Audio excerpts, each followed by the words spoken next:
few more. I'm glad you're here. This class has been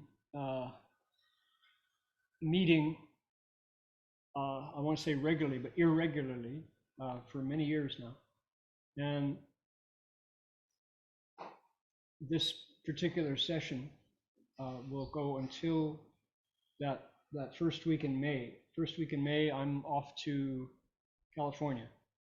But we've been starting since before the new year, before the January New Year, let alone the Lunar New Year.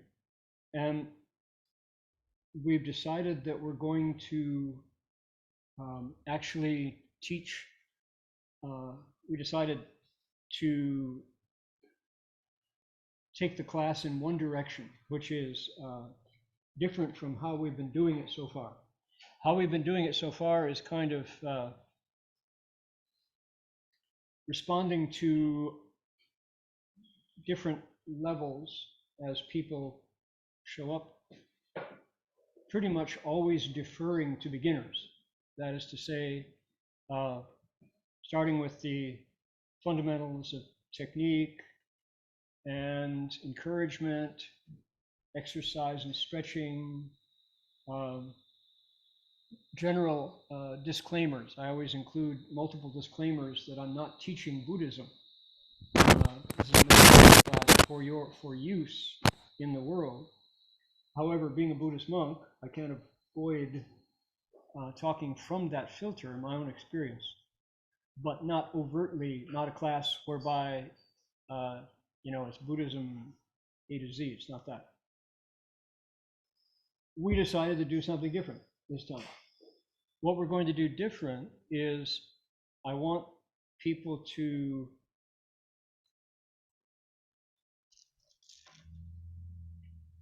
benefit from my experience after 47 years as a monk practicing meditation,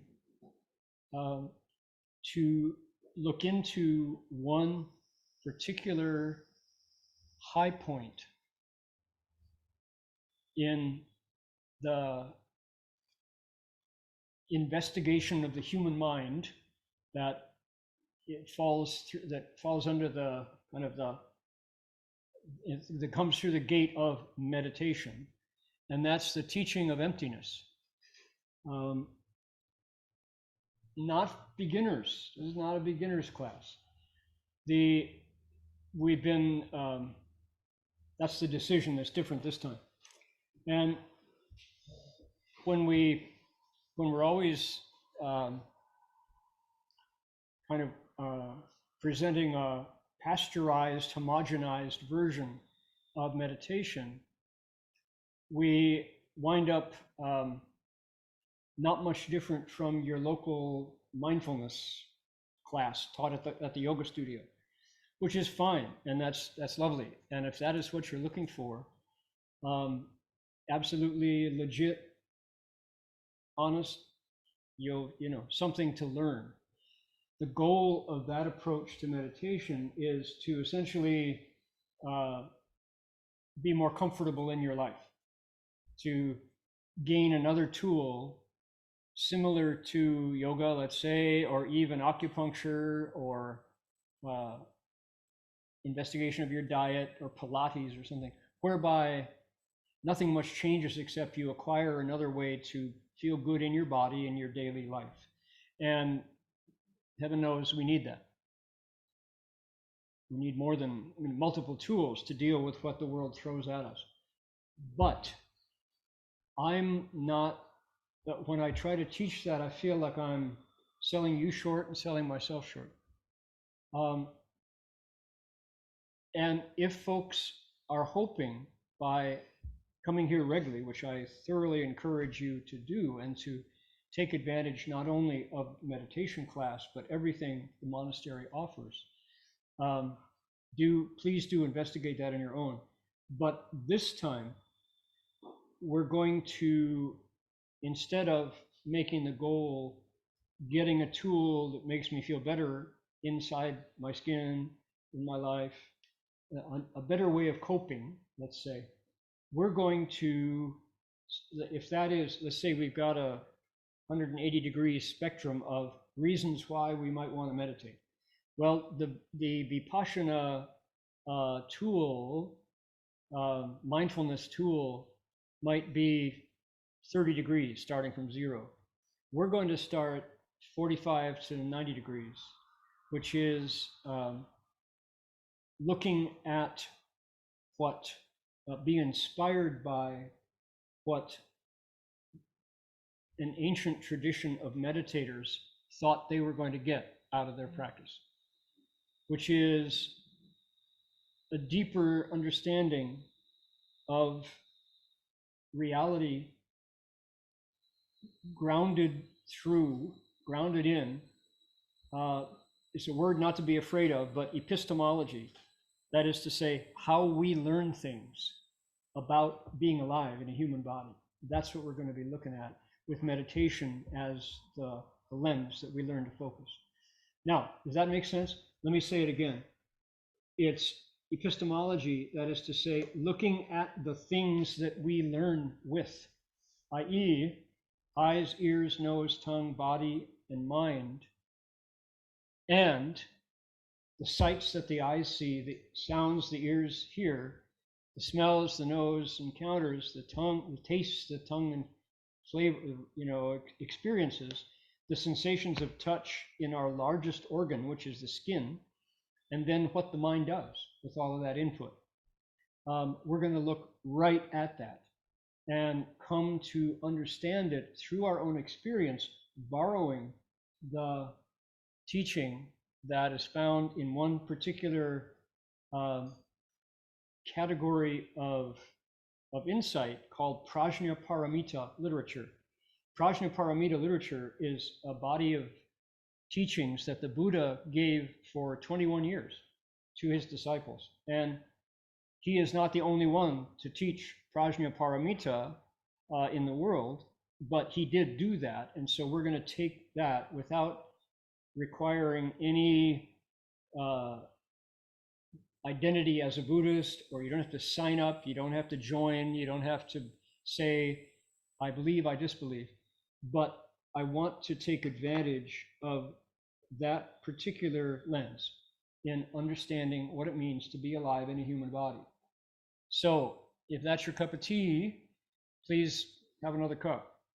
We're serving it this time. Now, okay, that's the basic. We've got a text, actually. And the text is called, in Sanskrit, is called the Prajnaparamita Hridaya Sutra. In Chinese, it's called the Borobulomido Shinjing. In English, it's called the Heart of Prajnaparamita Sutra, teaching by the Buddha. And we're going to approach it in two languages. I do have a Sanskrit version, but I'm not going to refer to it. I'm going to talk about the Chinese and the English in particular. And do we have any, Sam? Yeah. Okay, yeah, last week there were 6 folks, so we prepared for that many, and we're, welcome, glad you're here. So we're going to pass these out, and then you're going to pass them back at the end, because we want to tweak it. This is a trial run, and then we're going to laminate them.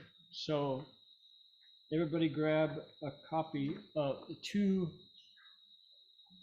different languages of the Heart Sutra.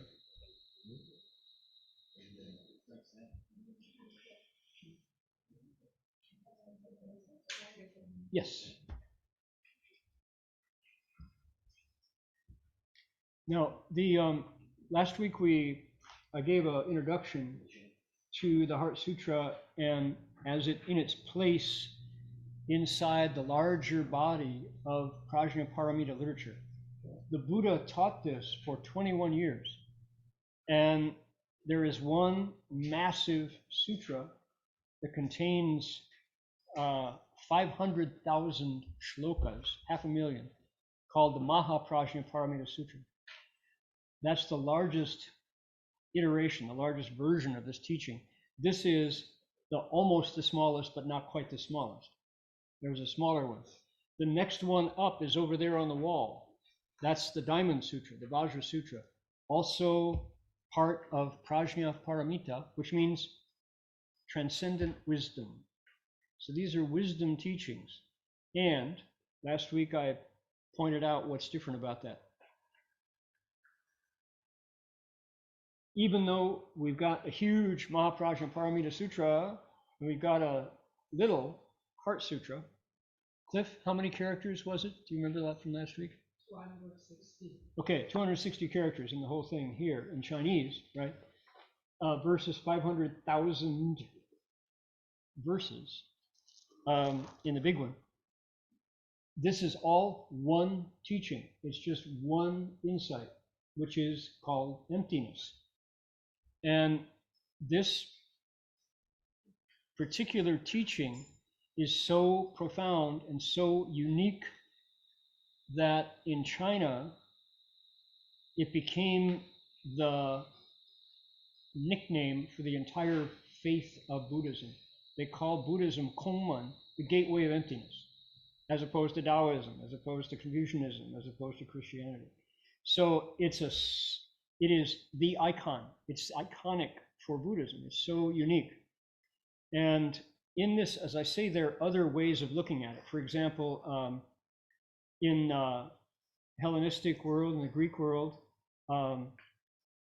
Sophia is those teachings. I don't want to digress too far here. There's overlaps in Persia, there's overlaps in the Hellenistic Greek world. This is the genuinely a teaching of the Buddha, talking about wisdom. And if everybody will look, if this is all the Buddha's teaching that he taught in 49 years, the wisdom part is that much. This much is the compassion part, karuna. So we're looking here this time. People may go, gee, it feels kind of cold. You're just emptying things out. You're just empty, empty, empty. What about the compassion part? Yes, correct. That's the other half. We're not going there this time. Come back next semester and we'll do the compassion part. Guanyin Bodhisattva, right? Datsadabe. That's that part. We're going right there this time. Okay. I've got my Chinese on top of the English. Is that what you all have? Let me see what you got, Ben. You've got Chinese and English. Good. Okay. I want you to hear it. And let me read it while you look at it. And I'll do it the way I do when I use it to meditate with. The first, these characters on top right here, the bold, those need they need romanization underneath. They don't have it. So the first sounds I'm going to say are going to be these sounds. Namo Boro Hui Shanfo Pusa 3 times. You won't see that there's no romanization under that. So that's what you're going to hear first. Then we'll go to Boro Boro Mido Shinjing, the second line, and then on down. Okay? So I'll put my palms together. Here we go. Namo Boro Hui Shanfo Pusa. Namo Boro Hui Shanfo Pusa. Namo Boro Hui Shanfo Pusa. Bora Bola Mido Shin. 观自在菩萨行善般若波罗蜜多，照见五蕴皆空，度一切苦。舍利子，此不异空，空不异思，思即是空，空即是受伤心是亦复如。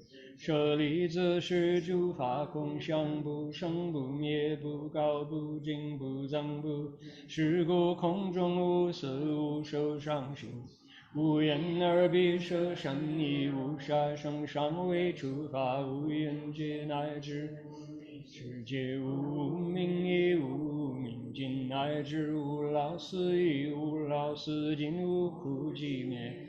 Ujiri Udai Usadagu Puti Satoi Bore Bolamido Shingu Gua Agu Gua Agu Yo Kongu Yenri Dian Dao Mong Jiu Jing Ne Pan San Shi Ju Foi Bore Bolamido Da An No Do Lo San Miao San 不知般若波罗蜜多时大圣就是大名，是无上就是无等正就能除一切苦见识不不说般若波罗蜜多周记受就业界地界波罗揭谛波罗僧揭谛菩提萨婆。Okay, that's one heart sutra in Chinese. That's it. That's the whole thing. But this is a distillation. It's that big long one, just squeezed down. It's that heart, the Diamond Sutra over there, which is much longer, squeezed down into this diamond-like text. And every line,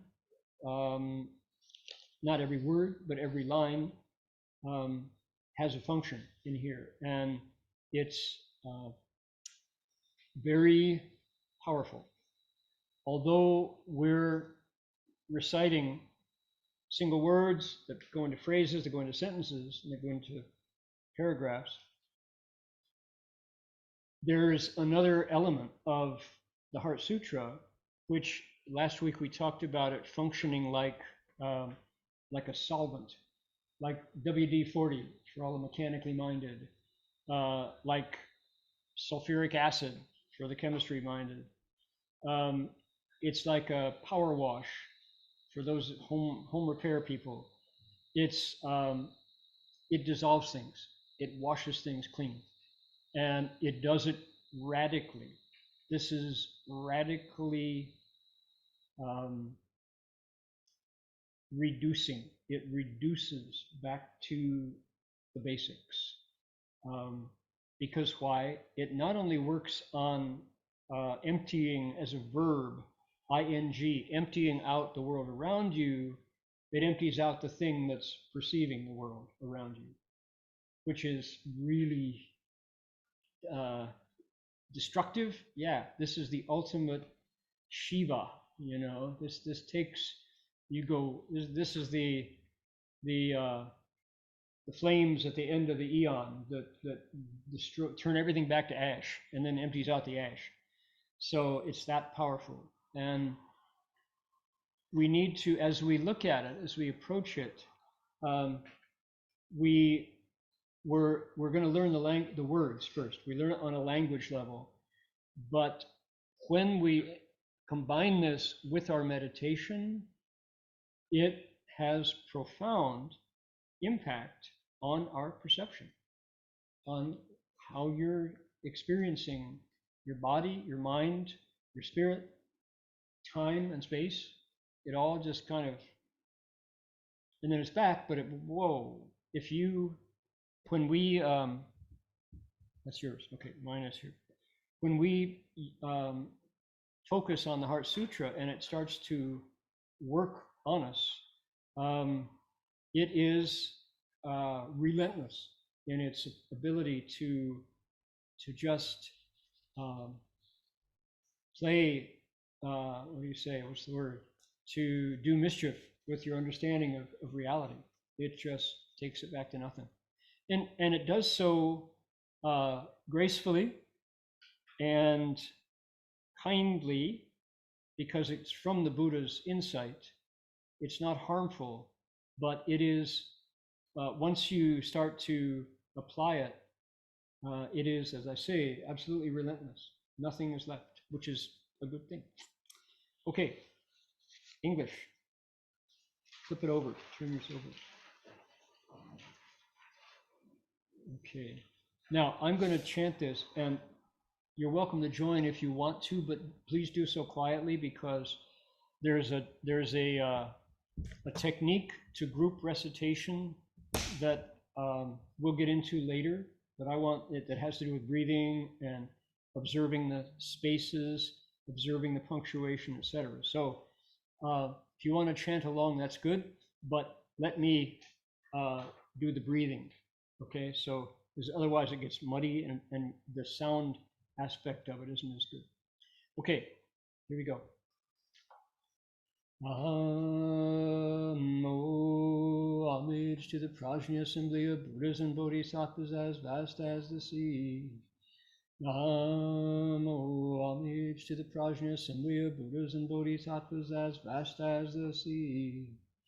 Namo, homage to the Prajna assembly of Buddhas and Bodhisattvas as vast as the sea.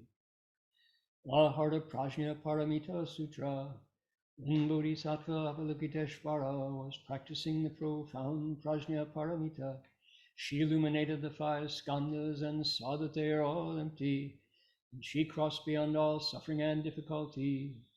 Shariputra, form does not differ from emptiness. Emptiness does not differ from form. Form itself is emptiness. Emptiness itself is form. So too are feeling, cognition, formation, and consciousness. Shariputra, all dharmas are empty of characteristics. They are not produced, not destroyed, not defiled, not pure, and they neither increase nor diminish.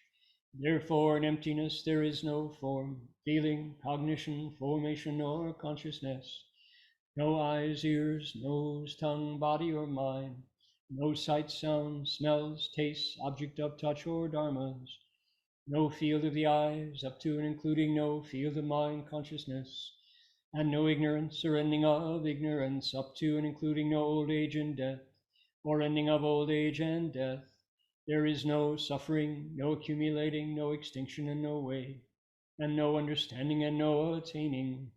Because nothing is attained, the Bodhisattva, through reliance on Prajna Paramita, is unimpeded in her mind. Because there is no impediment, she is not afraid, and she leaves distorted dream thinking far behind. Ultimately, nirvana. All Buddhas of the 3 periods of time attain Anuttara Samyak Sambodhi through reliance on Prajna Paramita.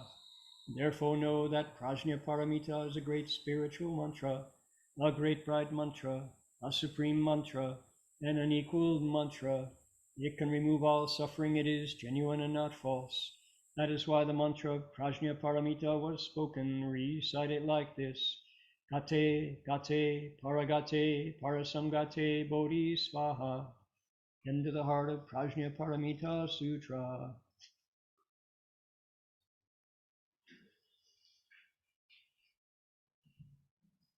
Okay. Any comments or questions so far about the sound of it, or how did the Chinese sound compared to the English, or vice versa? Any comments or questions? Chinese looks very rhythmic. Very rhythmic. Yeah. Indeed. The English isn't not like that. It's not that way. Not that way. Yeah. Like it's meant to be like Chinese. So, tell me your name again. Ned. Anesh. Ned. Ned. Yeah. Ned pointed out the sounds. One of the first things when you're reciting, one of the first things you come across are the language. This is the language. Chinese, when you recite it, is monosyllabic. Bo ro bo lo mi do xin jing guan zi zai fu sa xing shan bo ro bo lo mi do shi. 条件无因也空度一切苦厄舍利子是不异空空不异是是即是空空即是是修上行识一夫 right and so forth. That's the nature of it, and it's one of the good parts about it, except many Chinese friends tell me that it's very easy to sink into the rhythm of it and completely lose the meaning. Because why? Boom, gone. Down the track. Like that, and gone, And so there is a major practice in Chinese Buddhism of sutra recitation. But I hear it all the time. People say, wow, only after I heard the English and kind of put it in my own mouth did I actually understand what it was all about. that the Chinese just goes right past, and it's comfortable, and often you're doing it with a group, so it's easy to just let the rhythm be the thing, and the words bounce along on the surface. The English has it doesn't have that problem because English is what's called inflected. It's an inflected language.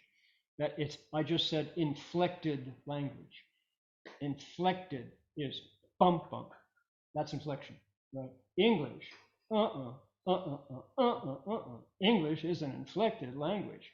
It is not a rhythmic language where each syllable gets the same beat as in Chinese, right? So because it's inflected, it's chewier. There's more to chew on, and it takes more breath, and it takes more time. And the result is you breathe more in English. If you put it into the body, what happens with Chinese, why it's very easy to lose the meaning, is because it syncs up with your heart right away.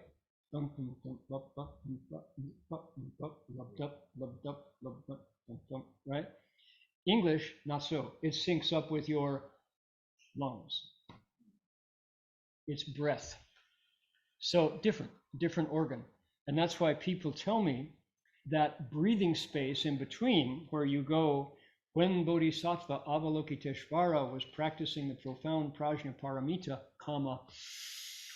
she looked, it's like in that you get a chance to digest. Whereas with the Chinese, no time to digest. So it stays kind of at the surface of the mind. And yet the Chinese is so much easier to memorize. Really easy because it's it's got that rhythm to it. So English tends to be chewier, longer in time, and slower. That's longer in time. It's chewier. It's more. It takes longer to enunciate it, and somehow my jaw feels tired after reciting. When we do the Earth Store Bodhisattva Sutra in English, where everybody at the end is going, because the lung function is really going strong. Okay, that's the language. So you're right, Ned. Anybody else? Any other observations in either the Chinese or the English? Ben, what's your take on it? Have you done it in either one before? Oh, I've read it. And, read it, not recited. No, I haven't recited it as a practice, but it's very challenging. I mean, it's a very challenging. It's super challenging concept. It just. It's you look at some of it, you're just going, wow. Yeah. It's full of contradictions. For one, it is illogical. And if you think this is illogical, boy, the Diamond Sutra, oh my goodness, there are direct contradictions in it, built right in, on purpose, not by the Buddha overlooked at, oops, gee whiz. No, the idea is it's there to defeat the logical mind. It's there to break the mind that wants to make it fit neatly into known categories. The idea is to break those categories, to give you a whole fresh perception on thinking itself. And so you have to, people who look at the Prajnaparamita, this is the second shortest one, people who look at this and critique it from the point of view of it being illogical are not ready for it. They should go somewhere else to another text, because the solvent function of this, that's there to to dissolve our attachments, that's the heart of it. And that doesn't quit. You're never going to force this. It's not that you think about it, oh, finally it makes sense. No, it's not, it never does. Because that's not its purpose. Anybody else? Any thoughts? Just your first thought when you heard me recite it. Anybody? One more thing, when you look at that, they all looks like from Sanskrit. Is it right? Or It is Sanskrit. it is There's a lot, Sanskrit? yeah. From basically from Sanskrit. Yeah, we've got Shariputra, we've got Avalokiteshvara, we've got Prajnaparamita, we've got Anuttara Samyak Sambodhi, we got Gate Gate Paragate, that's all Sanskrit. Yeah, indeed. And this is, by the way, this is a sutra that belongs to the Mahayana, to the Chinese tradition. It's the northern tradition. Theravada, Buddhism, Pali base doesn't have the Heart Sutra. It's not in their Prajnaparamita is not there. This belongs to the Bodhisattva path. So it's unique to our school.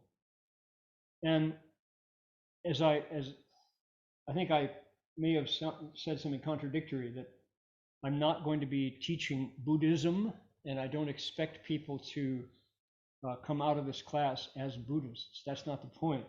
If that happens, that's lovely. The point of this is to, as I say, to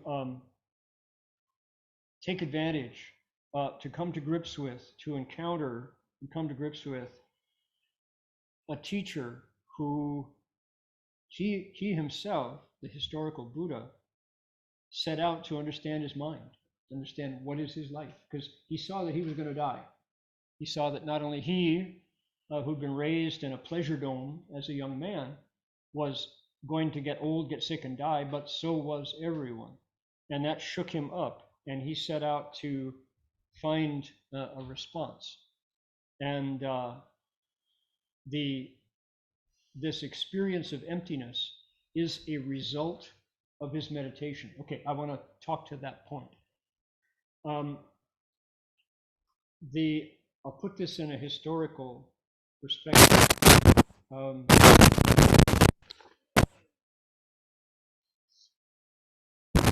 When the Buddha spent 6 years in the bush investigating his existence, and only after going through failures,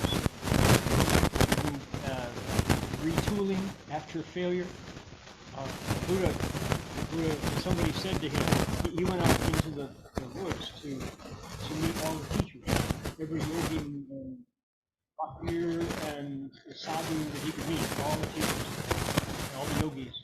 And someone told him at one point that the problem, the thing that made us die, is desire. So I said, oh my goodness, well, if that's true, where does desire come from? How can I end desire? Somebody said, well, it's caused by food. Food, that food, we nourish the body, and the body has appetites. So the Buddha said, well, in that case, I'll get rid of food. I won't eat anymore, and then desire will go away. Well, he discovered that didn't work. You've seen images of the Buddha where he's called the patient immortal. He's leaning on his head on his knee, he's got his knee up and he's leaning on it, and you can see every single rib, you can see every single bone. And it's because he tried to starve himself into ending desire. Failed. It didn't work. He saw that he was going to die, malnutrition, and not be able even to hold his head up to meditate. And he said, I have left the middle way. I have gone astray, taken this side road. And with that realization, he said, I need to eat something. And at that point, luckily, a young woman came by, which is apparently a third girl, and she shared with him some rice and milk that she had brought out for her own life. Buddha accepted her offering. She offered it to him as a holy man, and his strength returned, and so did his ability to meditate. And he realized that you can't force something right. You have to extinguish it the way water extinguishes sparks. Even at the last breath, when you have no more strength, fire was still embers. reapers down in the kindling, right? Down in the wood. So he received some food, came back and meditated, and used the insight that he had gained into life and death and how close he had been to death to empty out his 6 senses so that they became very calm. And he entered the state of samadhi, and which is a state of integration of body, mind, and spirit. And they say, Ye du mingxing er wu dao. At night he saw a bright star, and he woke up to the way, to the Tao, became the Buddha. And he said, there are 2 different versions of what he said, interestingly. The Theravada said, the Pali tradition says, the Buddha at that point said, craving is the builder of this house. Craving is the builder of this house. Through many a rebirth in samsara, wandering, I sought but did not find the builder of this house. How painful, how sorrowful to be born again and again. And he said, "O house builder, I see you at last. You'll build no house anymore. Your ridgepole shatters, your rafters all fall down. My mind realizes the unborn, and the craving comes to an end." So that was his realization, was that you empty out desire. You look into it, you go through it, say, who's home? Who's there? Who's in there so full of desire? And the answer is, you can't find the who. We just keep on building this house. We build it, we look forward. Somebody was saying, it was actually a commentary by Master Hua in that book. He said, it's so funny how when we're hungry, before we don't even know what's for lunch, but we anticipate good flavor. And then we eat it, and our hunger is satisfied briefly. We think, oh, it's just that. We can't remember, how good it tasted. But boy, wait for the next meal. Ooh, let's see what's on the menu today. And there's that anticipation. That's desire right there. And then as soon as we finally encounter it, it's like, oh, yeah, same old. Wait a few minutes and it's coming out the other end. And so how funny that we do that as people. That's just part of it.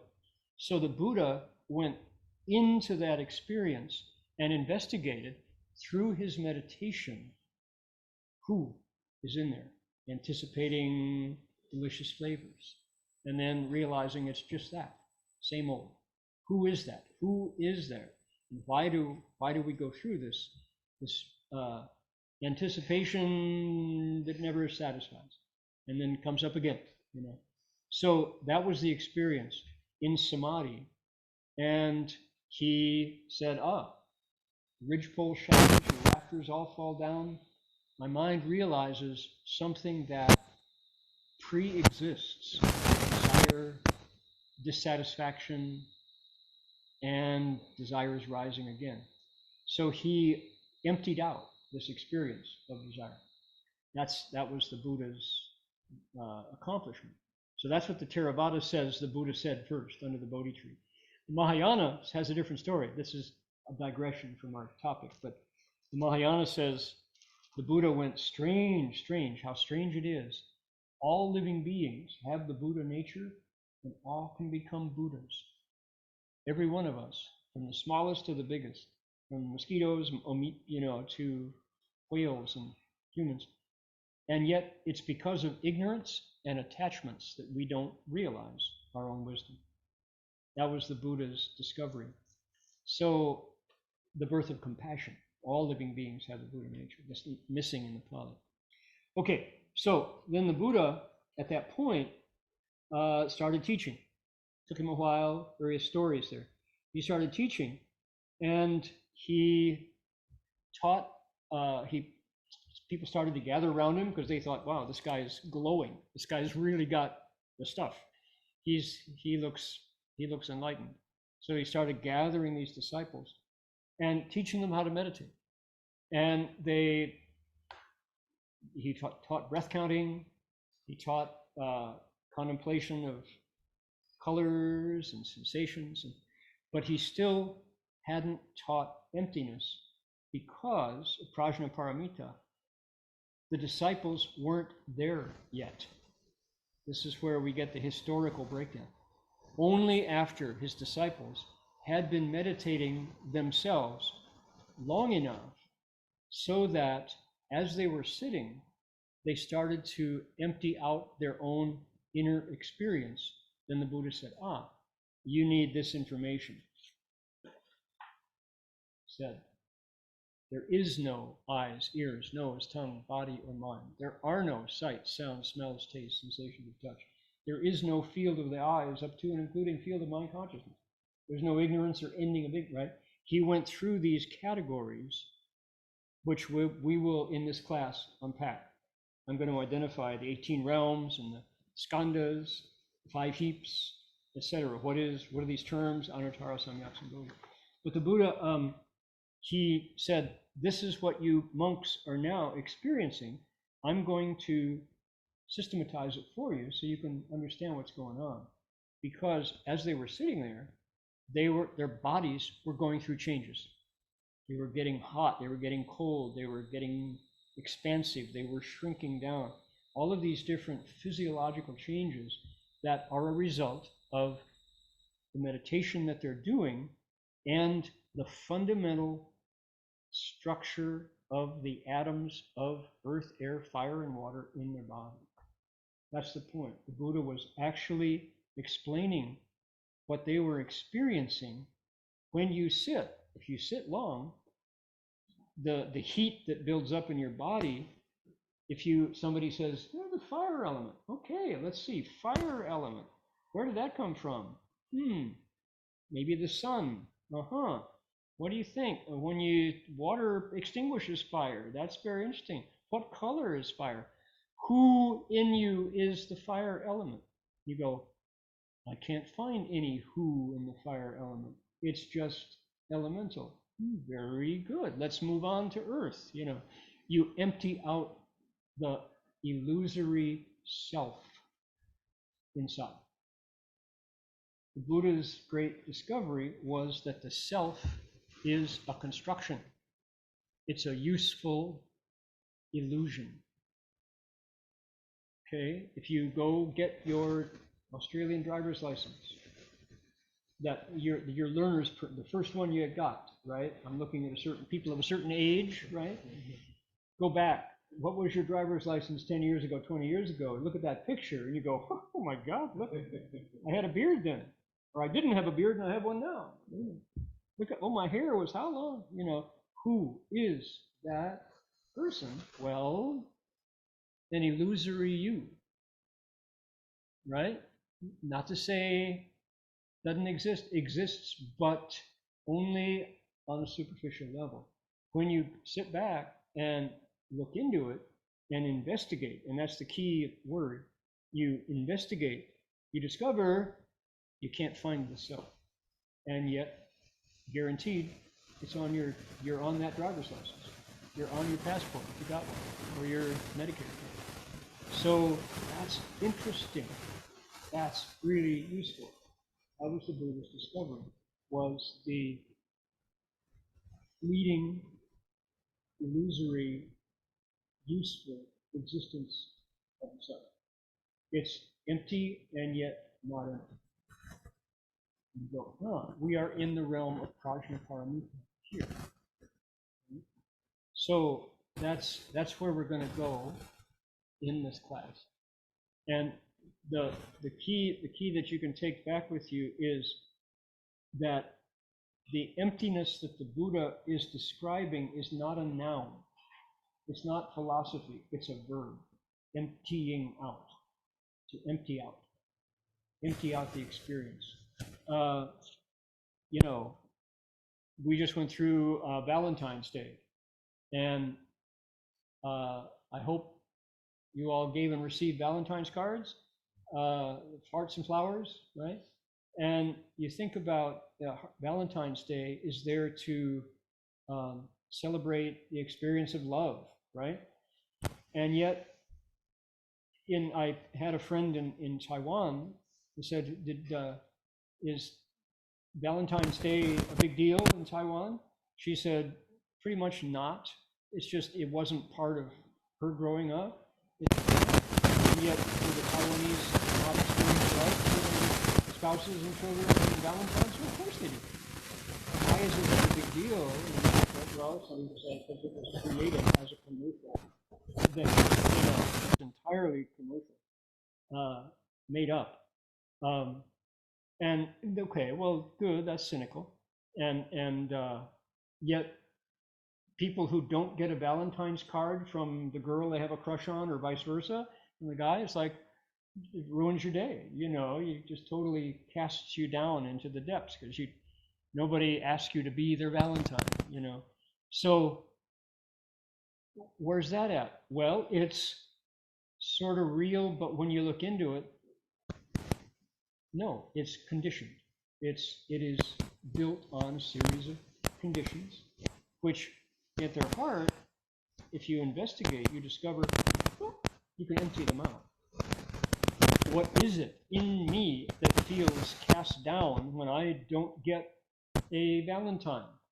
Let me look into that. Well, it sure feels bitter and sour and unhappy. There's nobody there, if you look into it. So this is very helpful stuff. We're talking about superficial emotions, but if you get good at the ability to empty things out when life really hits you with a 1-2 punch, when you lose someone close to you or something that meant a lot to you, something or someone, if you're able to, at that point, because you regularly unpack and empty out this experience of loss, it helps you get through. It helps you cope. It goes by easier, right? Than to just say, oh, I don't know if I can go on, Say, yeah, of course you can. Show me what in your body is the thing that was hurt. Well, it's my feelings. Well, show me your feelings. Well, that's just too cold. Yeah, but when the time comes, if someone beside you is going through grief, and you can help them by emptying out, by pointing to the nobody home in that experience, you'll be glad that it's that helpful. So anyway, you get the point. Emptiness as a verb. So what is empty about kiwis?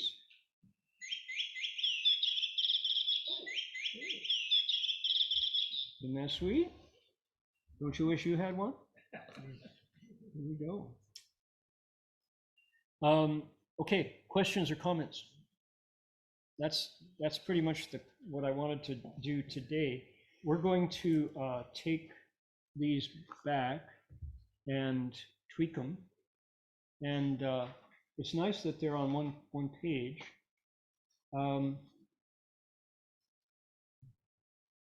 Is this working for folks? Is this something that people are interested in as a way to use our time?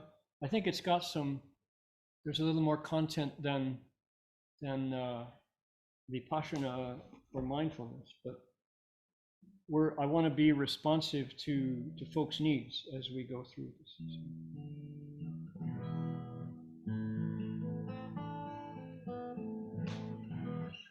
Comments, questions? So this goes into a particular technique of meditation. Correct. Yeah. It's more a contemplation technique, but if you have the text, if you actually learn the text, I want folks to learn this in one language, or if you can do both, right? If you want to do Sanskrit, I've got Sanskrit. If you have this accessible, then and you can bring it up, it really does help when your meditation is going sideways. When I sit, my experience meditating is it's never the same twice. Never, from day to day. When I sit, I have a Pisces moon in my horoscope, and my inner experience is very oceanic. It's like that. So some days when I sit, I have no idea where that came from, and where I've been. And so I bring up the Heart Sutra and recite it once or 3 times or as needed. And it's like, oh, right. It's not that I'm back to something familiar. I'm back to the emptiness at the heart of everything, which is true, right? And that's the other thing about this sutra. It's true. This is the Buddha's insight about the nature of experience. Like I say, epistemology.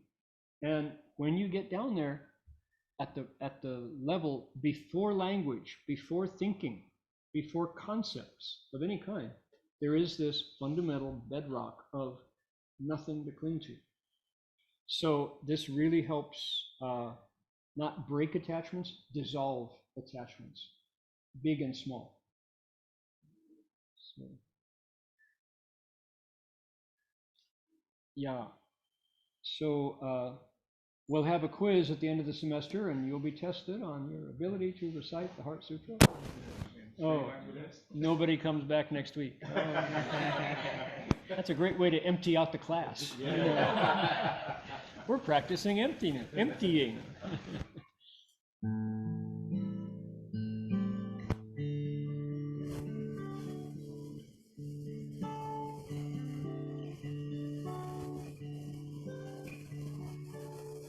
It's a great meditation on vibration, in the middle of emptiness is,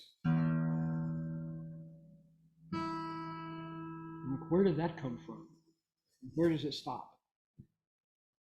Those vibrations just keep on moving in the universe. And why does this sound harsh and this sounds so mellow? Midway up the string, right? What's the difference? Versus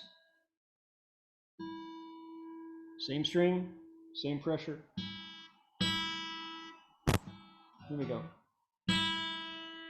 Versus emptiness. Right in the middle of emptiness, there's all this. And yet we're used to coping with it. We just absorb it, and wow, salt tastes so much different than sugar. Why? Why is salt and sugar so, is this just the same experience? And yet, boy, oh boy, we know the difference. We really do tell a big difference. 3 spoons of sugar in your coffee, like, whoa, what? No. And yet, black, if you're a sugar coffee drinker, it's like, whoa, can't stand that either. It's got to be just right before we accept it. That's so funny, but that's the way we do reality. It's I want my paint job on my car to be just right. Scratch it, oh, man, oh man, we are so used to telling all these differences, and yet it's all learned. It's all, and the ability to step back from that and say, let it go, is such a gift. So to be able to really pull back when your partner gives you that look meant to press your button, and you know it, and you can go, been there, done that. It's like you can reshape your relationship with that ability to set aside the trigger, set aside the button, and just say, no, life is short. We came together for other reasons than to pick at each other. So that's the real gift of this practice in real life, the application of it. So. Okay, good enough. We should also do the dedication of merit printout as well for next time, so we can have them. Yeah. Okay, so let's transfer merit, and we'll see you next week.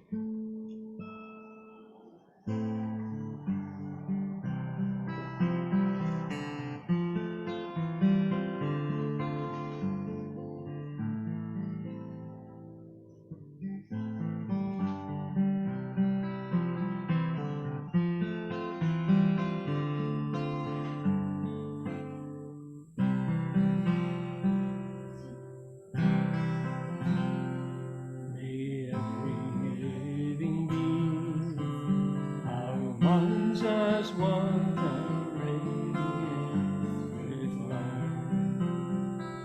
Share the fruits of peace with hearts of goodness, luminous and bright. If people hear and see how hands and hearts can find in giving unity, may our minds away to great compassion, wisdom, and to your joy. May kindness find reward. May all who sorrow leave their grief and pain. This boundless light dispel the darkness of our endless night. Because our hearts are one, this world of pain turns into paradise. May all become compassionate and wise. May all become compassionate and wise.